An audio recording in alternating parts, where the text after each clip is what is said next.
अभी तक जितने पॉइंट्स बताएं वो सारे पॉइंट्स ग्रेविटेशनल फोर्स के लिए वैलिड है। वो बस एक चीज नहीं है, क्योंकि ग्रेविटेशनल फोर्स हमेशा क्या होता था, अट्रैक्टिव। ये क्या हो सकता है, अट्रैक्टिव और रिपल्सिव, एक डिफरेंस है। अब जो बताने वाला हूँ वो ग्रेविटेशनल फोर्स से अलग है। ग्रेविटेशनल फोर्स को आप मीडियम में रख दो कहीं पे भी, मास से कोई फर्क पड़ता है क्या फोर्स में? नहीं पड़ता। इलेक्ट्रोस्टैटिक फोर्स को पड़ता है। तो आप इसमें लिख लो कि electrostatic force depends on the electrostatic force depends on the medium in which charges are kept. Electrostatic force depends on the medium in which charges are kept. ठीक है, मीडियम पे डिपेंड करता है, unlike gravitational force. Unlike gravitational force, unlike gravitational force. ठीक है, तो होता क्या, देखो ध्यान से। जैसे मान लो कि एक चार्ज है Q1, यहाँ पे Q2, इसको आपने किसी मीडियम में रख दिया और ये डिस्टेंस R है। क्या होगा मीडियम में रखने पे? Q1 क्या करेगा, सिस्टम को क्या करेगा, पोलराइज करेगा ना। जैसे अभी इंडक्शन बताया था, वैसे चार्ज का क्या होगा, सेपरेशन होगा, तो पूरे मीडियम क्या हो जाएंगे, पोलराइज हो जाएंगे। उसकी वजह से जो Q2 पे जो नेट फोर्स होगा, अगर मैं बोलूं फोर्स ऑन टू, ध्यान सुनना, फोर्स ऑन टू जो नेट फोर्स होगा, अब बताओ कौन कौन सा फोर्स लग रहा होगा इस पे? Force on two due to one, ये लिख रहा हूं, प्लस दूसरा क्या होगा, फोर्स ड्यू टू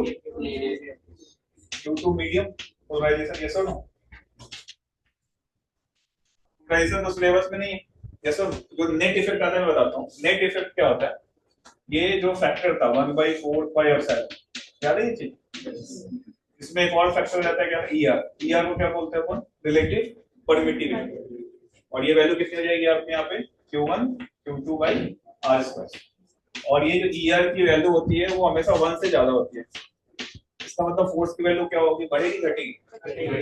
यानी कि मैं ऐसा बोलूं कि फोर्स जो है, नेट फोर्स जो है, वो किसके फैक्टर से कम हो जाता है, ER के फैक्टर से। इस ER को क्या बोलते हैं अपन, रिलेटिव परमिटिविटी। क्या बोलते हैं, रिलेटिव परमिटिविटी।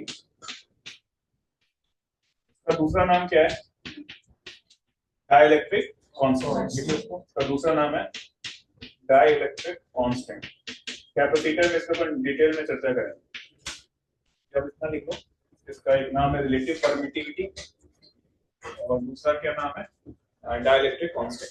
ठीक है,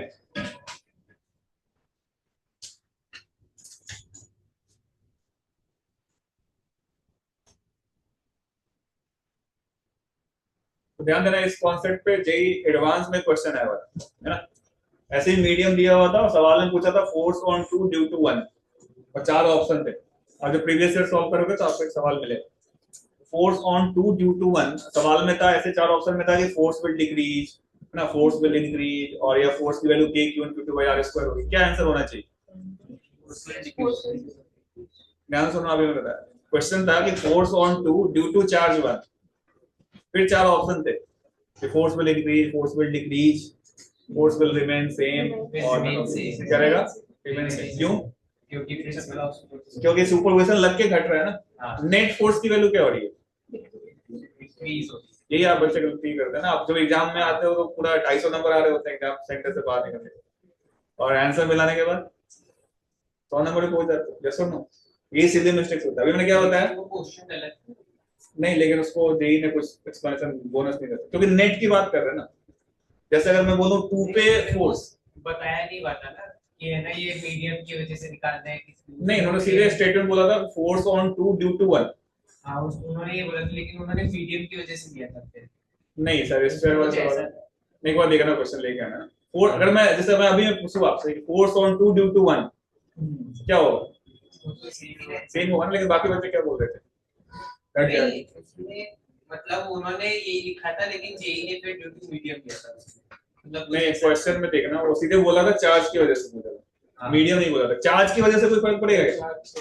तो नेट इफेक्ट की वैल्यू क्या हो रही है, लिखो ये नोट पॉइंट डाल के कि net value of net force, है ना, यहाँ पे value of net force on charge 2, important point लिखो, value of net force on charge 2 will decrease, value of net force ढूंढ के लाना तुम्हें ना, देखना कि क्या बोला था वो, चार्ज बोला था या value of net force on charge 2 will decrease by a factor of ER. Net force on charge 2 will decrease by a factor of ER. ER को क्या बोलते हैं? Electric potential. ठीक है, और थोड़ा चर्चा इस पे करते हैं, परमिटिविटी पे मैंने बात नहीं की। परमिटिविटी क्या होता है? वर्ड से थोड़ा सा मतलब मीडियम की एबिलिटी, एबिलिटी बात करेंगे उसको परमिएबिलिटी बोलेंगे। यहाँ पे क्या परमिटिविटी, परमिटिविटी वर्ड किससे जुड़ा हुआ है? जैसे जस्ट लाइक ऐसा नहीं बोल सकते रेजिस्टिविटी, रेजिस्टिविटी क्या होता था? चार्ज के फ्लो को रोकने के लिए। परमिटिविटी भी क्या है? तो दो वर्ड आएंगे, है ना, मैग्नेटिज्म में आप परमिएबिलिटी पढ़ोगे तो आप जो एबिलिटी बोल रहे थे ना वो परमिएबिलिटी में होगा, और परमिटिविटी में क्या होगा?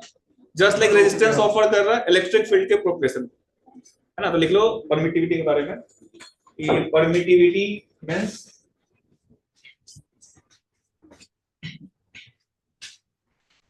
the resistance offered by the medium, resistance offered by medium to the propagation of electric field,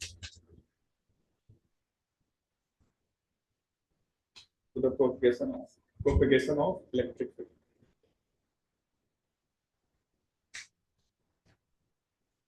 clear है सारे रूल्स? ठीक है, इतने रूल्स हैं गेम के, है ना। अब बस अपने को न्यूमेरिकल सॉल्व करना है, स्पोर्ट्स को इन्वॉल्व करते हो। एक बार पढ़ लो, कोई भी पॉइंट समझ में नहीं आया बोलो। हाँ, स्टेटमेंट बोलूं? जैसे देखो इलेक्ट्रिक फील्ड का मतलब आगे बताता हूँ। इलेक्ट्रिक फील्ड एक अलग एक क्वांटिटी डिफाइन करते हैं आगे चल के, ना। जैसे ये चार्ज है ना, तो चार्ज की वजह से एक फील्ड सेट होती है ना।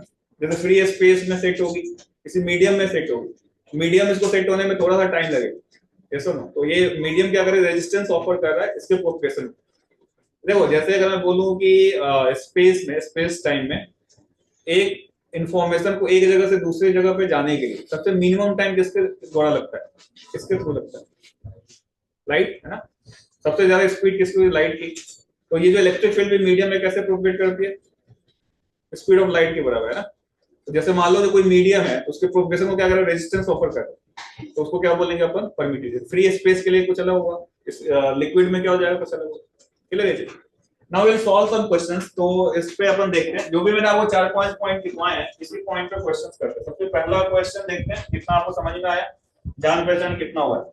तो सिंपल सा क्वेश्चन लेते हैं कि एक 10 कूलम चार्ज है, उसका मास 2 kg है, और यहाँ पे एक 2 कूलम चार्ज है।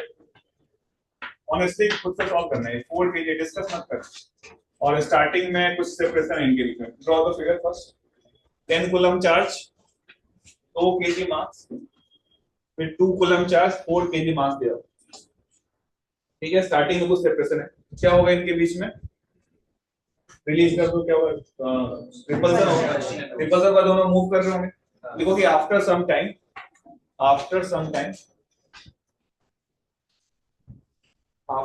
time the speed of 2 coulomb charge, after some time the speed of 2 coulomb charge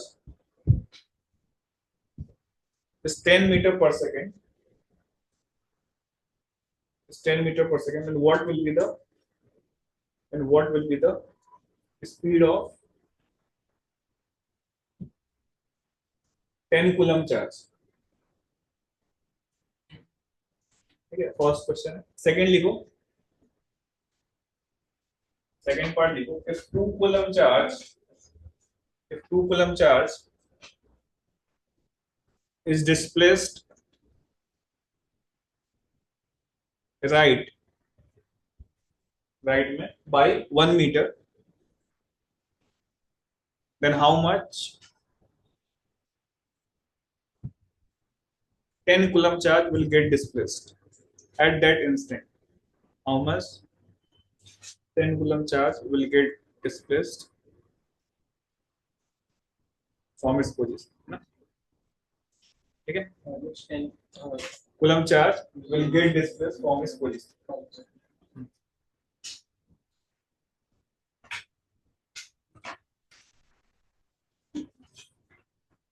अब देखो, जैसे मैंने आपको बताया था कि हमेशा जो भी प्रॉब्लम होगा उसमें एक चार्ज क्या होगा, रुका हुआ होगा, इसमें दोनों चल रहे हैं, यानी यहाँ पे हम मैग्नेटिक फील्ड वाले को कंसीडर नहीं कर रहे हैं, अपने एज्यूम क्या कर रहे हैं यहाँ पे, इलेक्ट्रोस्टैटिक कंडीशन से, जैसे ना।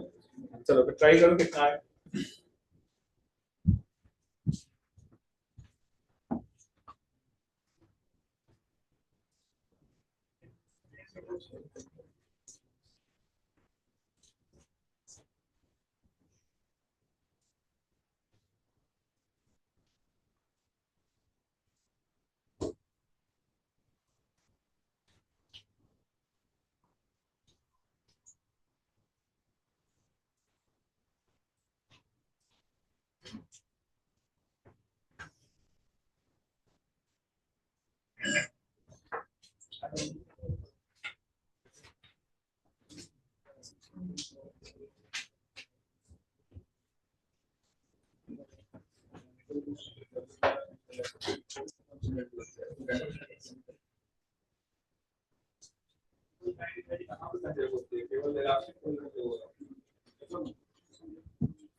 Initially rest release.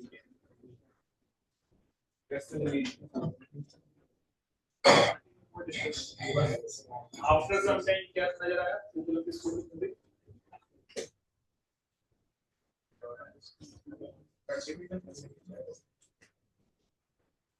starting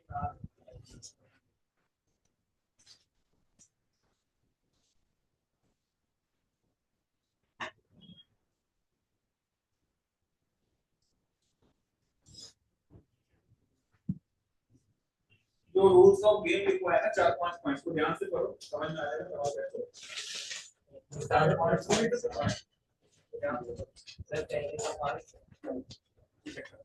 आपका 5 आ रहा है माइनस थीटा का स्ट्रीट पूछा है तो माइनस का मतलब और दूसरा x1 पूछा है। क्या नाम है आपका बेटा? क्या आंसर है आपका? 5 माइनस स्पीड पूछा है 5 मीटर पर दूसरा 20 आ रहा है, 5 कितने लोग आ रहा था आपका आ रहा था और किसी का 20 बहुत सारे बच्चों का। ठीक, x1 x2 बता दो, चेक करते हैं किसका सही। 10 x की वैल्यू है, स्पीड आ रही है 10 आ रही है, देख लेते हैं सी पैन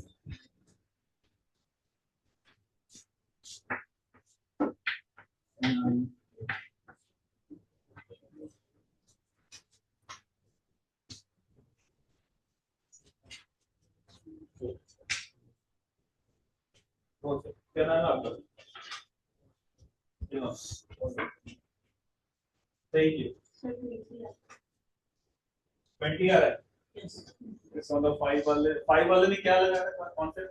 वही लगाया था कंजर्वेशन ऑफ मोमेंटम, बिल्कुल सही। अब आप देखो, जब दोनों सिस्टम को आप अगर नेट फोर्स, मैंने भी बताया था सिस्टम मानते हैं, नेट फोर्स क्या हो जाता है? जीरो। नेट फोर्स जीरो हो तो क्या कंजर्व कर सकते हैं? मोमेंटम। मोमेंटम कंजर्व करोगे तो आफ्टर सम टाइम 2 कूलम की स्पीड कितनी हो गई थी बताओ? 10 मीटर पर सेकंड है, यही था ना? इसकी स्पीड निकालनी है तो आप यहाँ पे लिखो ना नेट फोर्स जीरो, इसलिए मोमेंटम कंजर्व है। तो स्टार्टिंग मोमेंटम बराबर क्या होगा बताओ? Final momentum. स्टार्टिंग में कितना था? जीरो, फाइनल में वो इधर जा रहा था तो राइट को पॉजिटिव ले लो, तो 4 kg into 10, सही लिखा है क्या? और दूसरे का मास कितना था बताओ? 2 kg into v, सॉल्व करेंगे कितना आएगा? -40/2, कितना आएगा? 20। मेरे ख्याल से तुम चार्ज लिख दोगे एम की जगह, हाँ ये कंफ्यूजन हुआ। -20 आ रहा है, माइनस का मतलब इधर चल रहा होगा ना, स्पीड 20 है, किन लोगों का सही था? 20 मीटर पर सेकंड। ठीक है, अब इसके बाद सेकंड ही बता सकते हो, क्या लगेगा? m1 x1 बराबर, सर मेरा आंसर तो सही आया लेकिन मेथड दूसरा दिया है। क्या मेथड था? सर पहले फोर्स निकाल के उसको मास इनटू एक्सेलरेशन के इक्वल रखा, एक्सेलरेशन निकल गया मास। हाँ लेकिन फोर्स तो उसको इंटीग्रेट करके वेलोसिटी कर लिया। वो भी सही, लेकिन लेंदी हुआ होगा, है ना? क्योंकि इससे एक लाइन में हो रहा है, और इसलिए मैंने बोला रूल्स ऑफ द गेम याद रखो, उससे भी हो जाएगा, वरना वो वेरिएबल फोर्स आएगा तो इसको एक्सप्लेन तुम्हारा टाइम लगेगा उसको सॉल्व करने। नाउ दूसरा क्या था, x1 x2 बताओ। चलो ये समझ में आया जो मैंने बोला, पक्का?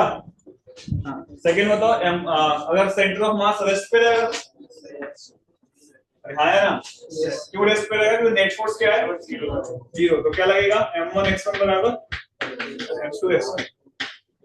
सॉल्व कर लो, m1 की वैल्यू कितनी थी? 4 है, कितना डिस्प्लेस हुआ है? 1।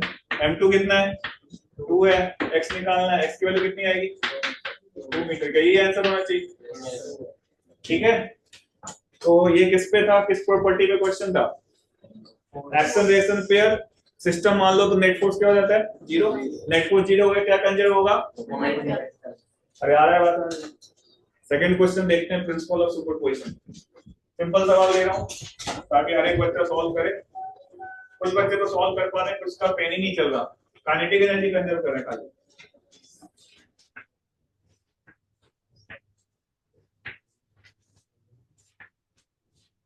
जैसे अगर मैं बोलूं यहाँ पे 4 कूलम चार्ज है, यहाँ भी 4 कूलम चार्ज है, यहाँ भी 4 कूलम चार्ज है, यहाँ भी 4 कूलम चार्ज, ये चार्जेस फिक्स्ड है ना, all the charges are fixed, और स्क्वायर है ये 2 मीटर का।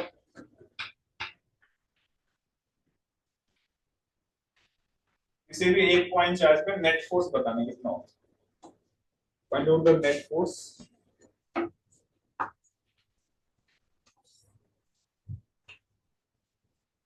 Find out the net force on 4 coulomb charge. किसी भी 4 coulomb पे बता दो, पेन नहीं आया।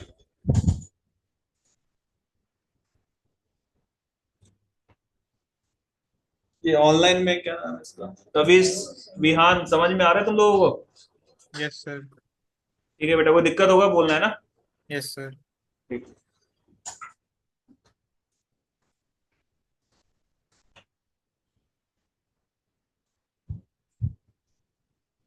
नेट बोला है, मतलब क्या करना पड़ेगा? कौन सा लॉ? Principle of superposition. करो कैलकुलेट, बताओ।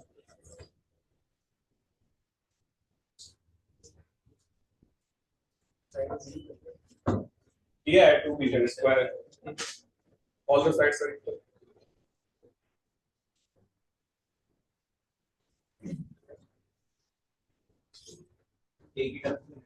हाँ, के के टर्म बताओ।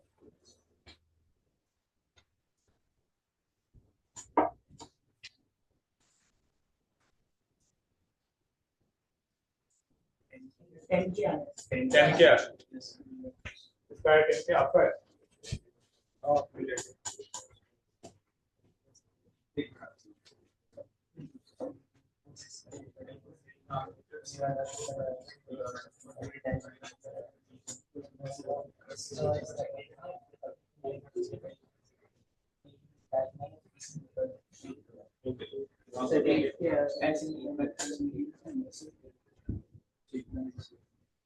तो आपका सॉल्व कितना है? क्या है? ये चेक करता हूं।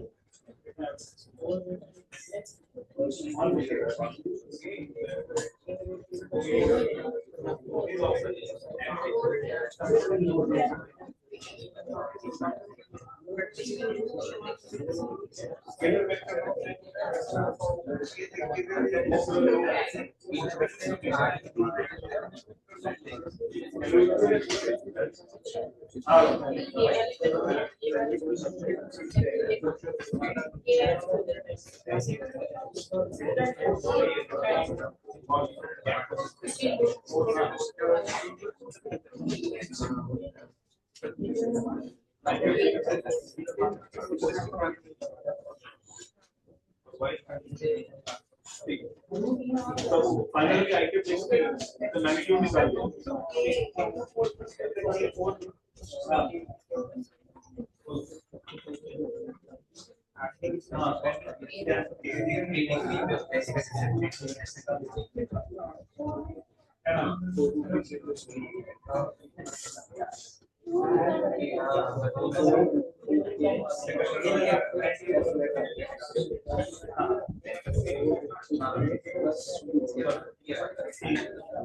मेरे ख्याल से जो वेक्टर सम निकाल रहे हैं ना कुछ बच्चे को ऐसे जोड़ रहे हैं रूट 2 के बाद ये जो क्या नाम है आपका आपने मिस्टेक क्या किया इधर कुछ बच्चे ऐसा कर रहे हैं 4 कूलम इसके बीच में इधर फोर्स होगा बिल्कुल इस पे निकालना ना मेरे कोई नहीं तो इसकी वजह से इधर फोर्स होगा F इसकी वजह से इधर फोर्स होगा इसकी वजह से कुछ इधर फोर्स होगा F और कुछ बच्चे क्या से जोड़ दे रहे हैं F+F+F ये स्केलर तो है 2 + 2 + 4 कर जैसा वेक्टर है ना तो अगर ये दो वेक्टर सम बोला था मैंने कॉपी में देखो 2 सवाल कराए हैं बिल्कुल बेसिक सवाल है कोई हाई फाई सवाल नहीं है लेकिन दोनों में आप मिस्टेक कर रहे हैं हां तो दो अगर वेक्टर्स हैं और 90 डिग्री एंगल पे हैं और दोनों फोर्स का मैग्नीट्यूड इक्वल है तो रिजल्टेंट किधर आएगा क्या उनको बाइसेक्ट करेगा देखना ध्यान से यहाँ पे एग्जाम में क्या करेगा इसको 4 कूलम को अगर मैं 6 कूलम कर दूं और इसको चेंज कर दूं बहुत ही कॉम्प्लेक्स सवाल हो जाएगा क्यों होगा क्योंकि एंगल पे भी आएगा रिजल्टेंट ये इसमें सही है क्योंकि सभी चार्जेस क्या हैं इक्वल तो ये दोनों फोर्स इक्वल हो गए तो रिजल्टेंट बिल्कुल बाइसेक्ट कर रहा है अरे हाँ है ना दोनों अगर बाइसेक्ट कर रहा है तो ये जो फोर्स आया इसके पैरेलल हो गया तो आप आसानी से जोड़ पा रहे हो अगर मैं यहाँ पे चार्ज का नेचर मतलब मैग्नीट्यूड चेंज कर दूं कॉम्प्लेक्स सवाल हो जाए समझ आ रहा है मैं क्या बोल रहा हूँ अगर आप यहाँ पे जब सॉल्व करोगे F नेट लिखोगे तो वेक्टर सम करना है दो फोर्स 90 डिग्री पे तो क्या होता है a² + √2f होगा और ये वाला √2a हो गया f/2 हो जाएगा ये सही है ना यहाँ से f को कॉमन निकालो क्या बनेगा 2 + 1/2 सही लिखा है और f की वैल्यू कितनी होगी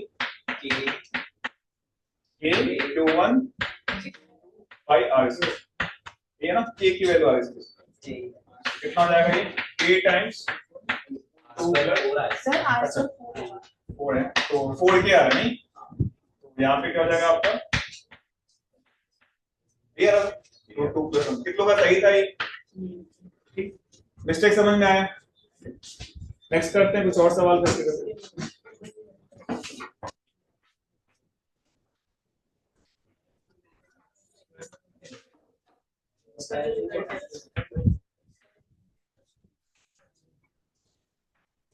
और सवाल करो गलत किया यहाँ मान लो -2 कूलम है यहाँ पे प्लस -2 कूलम यहाँ 4 कूलम है यहाँ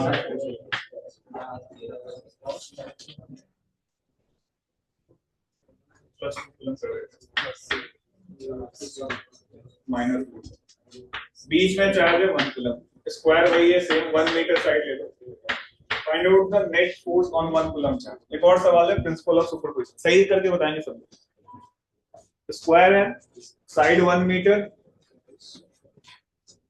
ठीक है 4 coulomb -4 coulomb -2 coulomb +2 coulomb centre पे 1 coulomb charge find out the net force on 1 coulomb charge अभी गलत मत करना वेक्टर नहीं जोड़ना इसके लिए लिख रहे हैं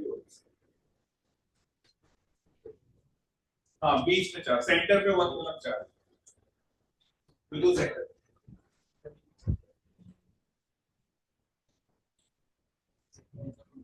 सेंटर वाले पे चार्ज सेंटर वाले पे 1 कूलम उस पे नेट फोर्स निकालना सेंटर पे नेट फोर्स निकालना 1 कूलम पे नेट फोर्स निकालना find out the net force on 1 coulomb charge kept at the center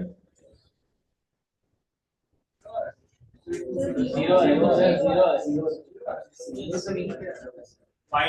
1 के बीच में क्या हो रहा होगा अट्रैक्शन और 2 और 1 के बीच में क्या हो रहा होगा रिपल्सन दोनों का सेम डायरेक्शन होगा और 4 कूलम 1 कूलम क्या कर रहा होगा रिपल्सन और -4 1 भी क्या कर रहा होगा अट्रैक्शन तो 0 कहां आएगा दोनों कट कर रहे हैं 2 के आएगा लेट मी चेक आपने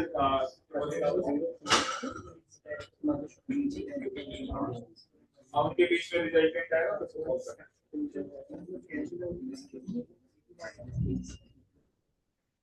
दो वेक्टर एंगल से इधर वाला -4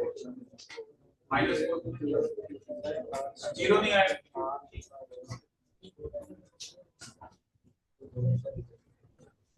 रेट टू ठीक है, रेट टू क्या बता दो।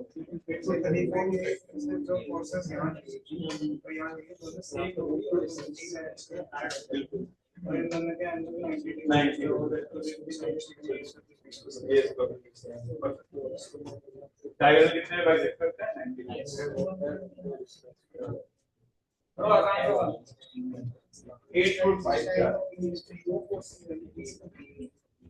सही है।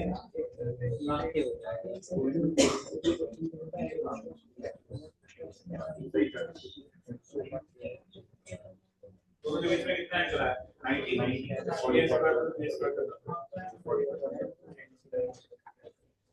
और मैं क्या लोग को प्लस ले पता नहीं है लेकिन वेक्टर से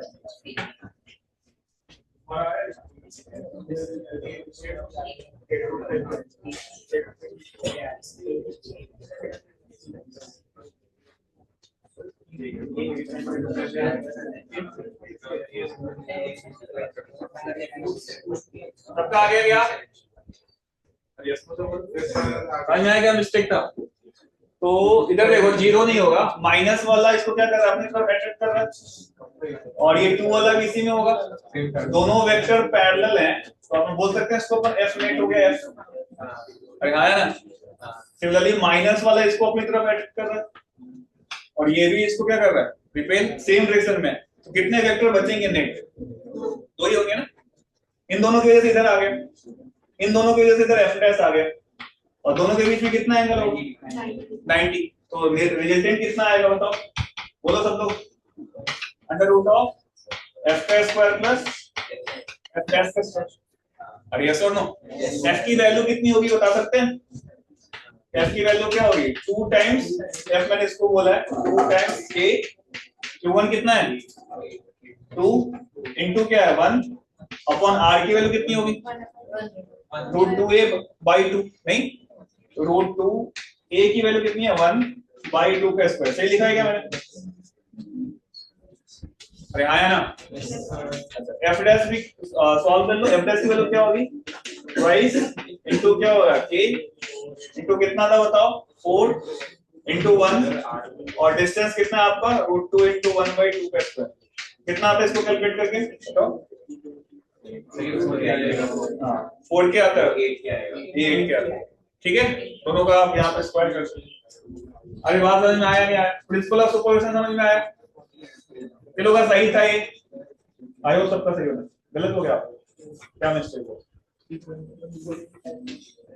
लेकिन वेक्टर समझ में आया कैसे करते पक्का?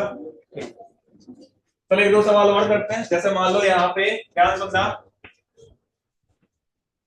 8 कूलम चार्ज है और 1 kg का है और ये फिक्स्ड है। इसके सामने 1 मीटर पे 2 कूलम का चार्ज है, मास इसका 2 kg ले लो। इसको अपन रिलीज कर रहे हैं। रिलीज समझता ना, स्टार्टिंग वेलोसिटी 0 है, बस छोड़िए फ्री है। 2 कूलम वाला क्या है राइटिंग थोड़ा ऐसे समझ में आ रहा है क्या लिखा है वापस मैं बता रहा हूँ। यहाँ पे ये चार्ज फिक्स है, कितना चार्ज है ये लिख लो कॉपी करके 8 कूलम। मास कितना है उसका 1 kg। इसको फिक्स कर रखा है। इससे 1 मीटर डिस्टेंस पे 2 कूलम चार्ज है, मास इसका 2 kg है। इसको फ्री टू मूव है, ठीक है, और इसको रिलीज किया है यहाँ पे। क्वेश्चन लिखो कि find out the speed of 2 coulomb charge. Find out the speed of 2 coulomb charge when the separation between them becomes 2 meter. When separation between them becomes 2 meter.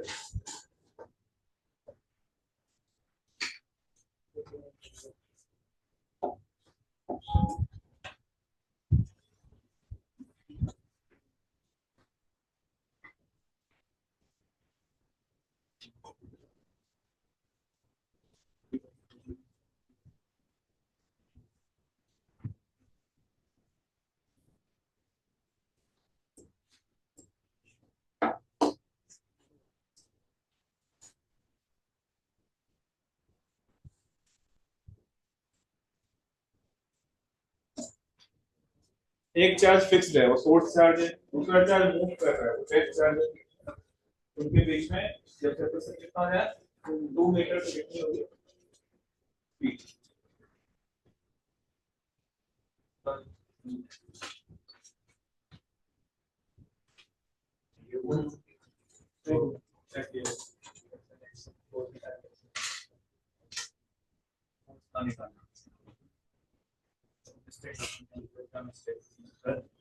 जल्दीबाजी नहीं करनी, जल्दीबाजी का नंबर नहीं मिलता, सही के नंबर मिलते हैं ना। 6 into root 10 to 9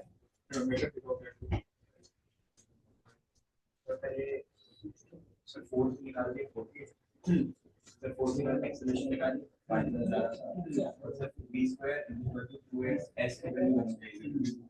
तो तुमने सॉल्व किया ना, वही पहला ऑप्शन रहेगा कोई ध्यान।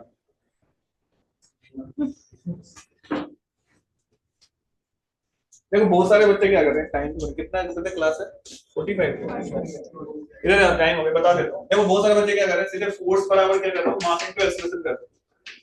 यहाँ पे फोर्स कांस्टेंट है क्या, फोर्स क्या वेरिएबल है, क्या करना पड़ेगा ये लगेगा क्या करोगे, ये कब लगाते हैं तो फोर्स यूनिफॉर्म है ना। तो आप यहाँ पे जनरल एक्स पे फोर्स लिखोगे, फोर्स की वैल्यू कितनी होगी बताओ, k q1 कितना है बताओ, 8 q2 कितना है बोलो यार 2 अपॉन के एक्स स्क्वायर होगा। अब अगर मैं एक्सेलरेशन निकालूं इसके मास से डिवाइड कर दूं, कितना मास था इसका 2 kg, तो मास से डिवाइड करो कितना बचेगा 8k बाई के एक्स स्क्वायर, सही लिखा है मैंने, और यस और नो। अब a तुम्हारा फंक्शन ऑफ x है, kinematics v dv by dx। अब यहाँ पे v dv ds को इस साइड ले जाओ, 8k dx अपॉन क्या होगा बताओ बोलो, 16 के स्क्वायर नहीं होगा, कौन सा एक्सेलरेशन इक्वल टू 16 नहीं मास का 2 था ना तो कट गया, तो यहाँ पे dx अपॉन इसको आपको इंटीग्रेट करना पड़ेगा। जब x 0 था स्पीड कितनी थी बताओ, जब x की वैल्यू 0 थी, x की वैल्यू कितनी थी बेटा 1 मीटर था ना, तो कितना था स्पीड 0 था, और x की वैल्यू कितनी हो गई 2, तो यहाँ पे v सॉल्व कर लोगे, v dv का इंटीग्रेशन क्या होगा v स्क्वायर बाय 2, यस और नो। इसको सॉल्व कर, x स्क्वायर का इंटीग्रेशन माइनस में आएगा ना, तो ये तुम्हारा क्या हो जाएगा v स्क्वायर बाय 2, लिमिट कितना लगाओगे 0 से v, इसको सॉल्व कर लो 8k x की पावर -2 हो गया ना, -2 + 1 नीचे क्या आएगा -1, लिमिट कहां से कहां होगा बोलो 1 से हो जाएगा सॉल्व। समझ में आएगा मिस्टेक था, ma कब लगाते हैं जब कांस्टेंट फोर्स, यहाँ फोर्स कांस्टेंट वेरिएबल है करिए। आगे आप एनर्जी से सॉल्व करोगे एक लाइन में हो जाता है, लेकिन अभी एनर्जी बताया नहीं है। ठीक है मिलते हैं अगली क्लास में।